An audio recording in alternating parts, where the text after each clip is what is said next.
नमस्कार, मैं हूं राधिका राज और आप देख रहे हैं कैपिटल टीवी उत्तर प्रदेश पर 4 का चक्रव्यूह। आज 4 के चक्रव्यूह में सबसे बड़ी खबर आपको बता दें, इमरान मसूद से जुड़ी है। इमरान मसूद पार्टी प्रमुखों के साथ बिना किसी चर्चा के लगातार बयान दे देते हैं। अभी हाल में उन्होंने कहा था कि कांग्रेस अकेले ही चुनाव लड़ने का दम रखती है, जिसका सीधा असर गठबंधन पर पड़ता नजर आ रहा है। और अब इसी क्रम में सपा सांसद धर्मेंद्र यादव ने बड़ा बयान दिया है, जिससे गठबंधन में कला और बढ़ गई है। तो क्या है पूरा मामला, बताएंगे आपको। साथ ही बात होगी सीएम योगी की, जिन्होंने गृह मंत्री अमित शाह के साथ मिलकर बैठक की और बैठक में उन्होंने यूपी के प्रदेश अध्यक्ष को लेकर चर्चा की। ये चर्चा होनी भी जरूरी थी, क्योंकि अखिलेश यादव लगातार भाजपा सरकार पर तंज कस रहे थे कि अभी तक प्रदेश अध्यक्ष नहीं मिला है। हालांकि क्या कुछ चर्चा हुआ दोनों मंत्री के बीच, बताएंगे आपको। फिर बात होगी साइबर क्राइम पर यूपी पुलिस के बड़े एक्शन की, और आखिर में बात होगी बुलडोजर एक्शन की, जो कि बहराइच के मजारों में देखने को मिला है, जिसके बाद से मौलानाओं में हड़कंप मचा हुआ है। बताएंगे आपको पूरी खबर। तो चलिए शुरू करते हैं 4 का चक्रव्यूह। शुरुआत आज की बड़ी खबर से, जो कि कांग्रेसी सांसद इमरान मसूद से जुड़ी है। इमरान मसूद इन दिनों अपने बयानों को लेकर चर्चा में बने हुए हैं। वो बिना सोचे समझे या अपनी पार्टी के दिग्गजों से मशवरा लिए कुछ भी बयान दे देते हैं, जिसके बाद पार्टी कहती है कि हमें नहीं पता ये क्या बोल रहे हैं। ऐसा ही उन्होंने हाल में कहा था कि कांग्रेस अकेले चुनाव लड़ने का दम रखती है, लेकिन जब हम जमीनी स्तर पर देखते हैं तो कहानी कुछ और ही नजर आती है।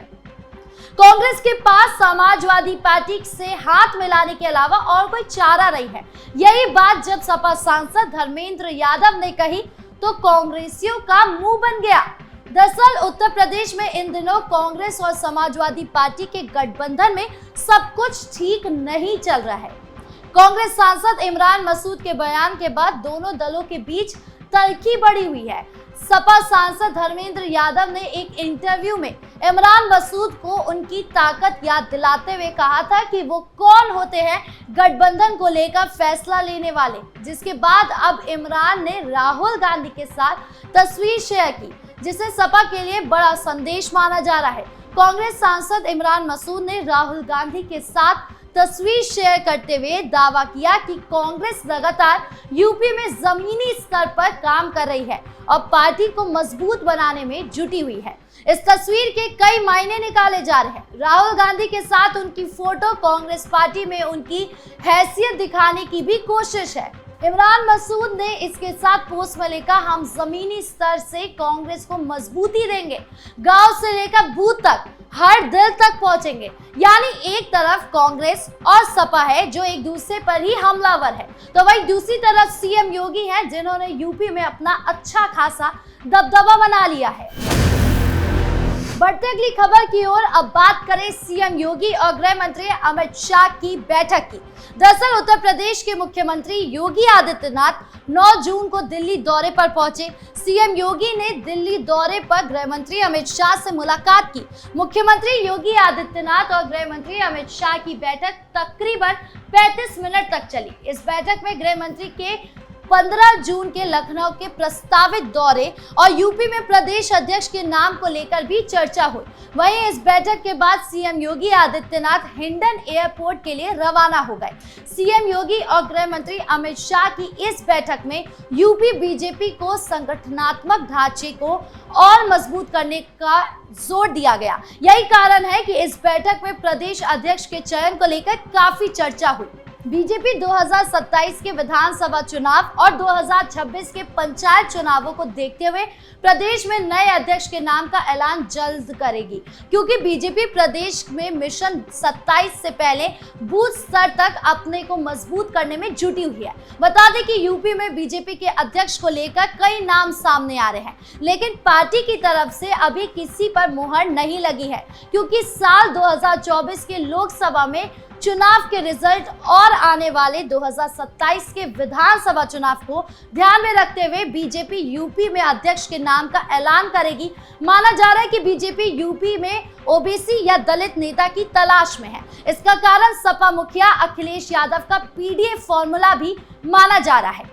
यूपी में बीजेपी के अध्यक्ष के लिए जहां ओबीसी वर्ग पशुधन मंत्री धर्मपाल सिंह और केंद्रीय मंत्री बीएल वर्मा का नाम चर्चा में है, वहीं दलित वर्ग के विद्यासागर सोनकर और विनोद सोनकर का भी नाम काफी चर्चा में है।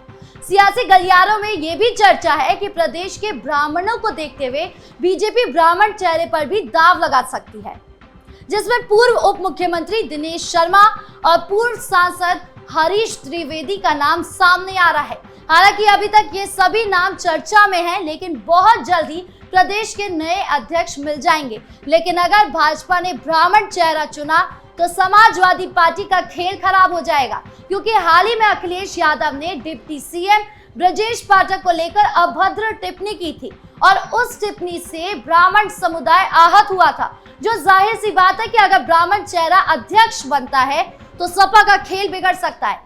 हालांकि अब कौन होता है भाजपा से यूपी का प्रदेश अध्यक्ष, ये देखने वाली बात होगी। अब बात करें साइबर क्राइम की, जिसके खिलाफ यूपी पुलिस ने बड़ी कार्रवाई की है।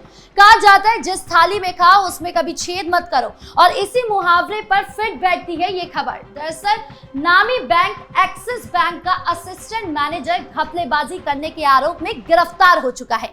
देवरिया के सहायक ब्रांच मैनेजर योगेश त्रिपाठी उर्फ अमित को गिरफ्तार किया गया है। अभियुक्त पर ऑनलाइन बैंकिंग, गेमिंग और जुए के नाम पर साइबर फ्रॉड के लिए बैंक खाते खोलकर साइबर अपराधियों को उपलब्ध कराने का आरोप है। वरिष्ठ पुलिस अधीक्षक हेमराज मीना के निर्देशन और अपर पुलिस अधीक्षक के पर्यवेक्षण में साइबर थाना आजमगढ़ ने मुकदमा संख्या 70/24 के तहत ये कार्रवाई की। अभियुक्त के खिलाफ बीएनएस की कई धारा के तहत मामला दर्ज है। पुलिस के अनुसार योगेश त्रिपाठी कम पढ़े लिखे और भोले भाले लोगों को प्रधानमंत्री योजना का लाभ दिलाने का झांसा देकर और 3000 रुपए नकद देकर उनके नाम से बैंक खाते खोलते थे।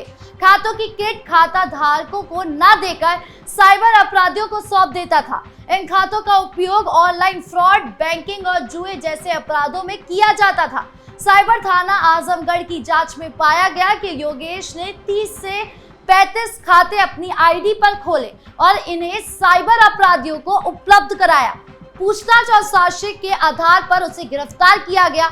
एसपी साइबर क्राइम विवेक त्रिपाठी ने बताया कि आरोपी द्वारा भोले भाले लोगों का पैन कार्ड लेकर उनका खाता खोला जाता था। उस खाते का पासवर्ड साइबर अपराधियों को उपलब्ध करा दिए जाते थे, जिससे कि साइबर अपराधी साइबर अपराध द्वारा अर्जित की गई धनराशि को इन खातों में जमा करते थे। इसके बाद फिर वो आवश्यकता अनुसार उसका उपयोग करते थे। उन्होंने बताया कि कुछ समय पूर्व आजमगढ़ के रेंदोपुर मोहल्ले में साइबर अपराधियों के बड़े गैंग का पर्दाफाश किया गया। उस अपराध की विवेचना के दौरान योगेश त्रिपाठी का नाम प्रकाश में आया था। इसके बाद उसे पूछताछ के लिए बुलाया गया था।